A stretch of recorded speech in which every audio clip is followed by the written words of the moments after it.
Et si, à la place d'avoir des ministres en chair et en os, nous étions dirigés par l'intelligence artificielle? En Albanie, on y est déjà. Le pays a nommé une ministre des marchés publics 100% virtuelle.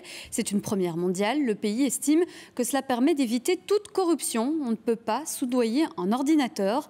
Mais tout de même, cela pose de nombreuses questions. Joris Buluc et Jennifer Istas. Voici la nouvelle ministre albanaise des marchés publics, disponible 7 jours sur 7, 24 heures sur 24. Je suis votre assistante virtuelle, créée par une intelligence artificielle.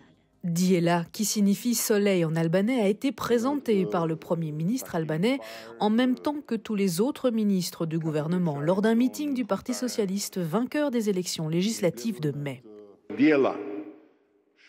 Diela sera au service des marchés publics, que nous confierons progressivement à l'IA, faisant de l'Albanie un pays où les appels d'offres publics sont 100% incorruptibles et où tous les financements publics passent par des procédures d'appel d'offres 100% transparentes.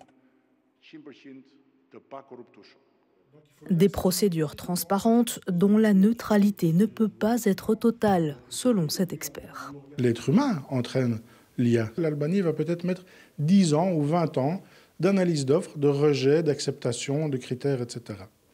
Pendant ces 20 ans, il y a peut-être eu 1000, 2000, 10 000 mauvaises décisions humaines et des rejets ou des mauvaises analyses ou des interprétations erronées qui vont nourrir le système. L'Albanie, qui se bat contre la corruption depuis des années, mise sur l'argument incorruptible de la nouvelle ministre, mais là encore, sans preuve d'une réelle efficacité. Il est très facile, et même c'est reconnu par les concepteurs d'intelligence artificielle, les ChatGPT et autres, qu'il y a moyen de faire sortir l'IA de ses instructions.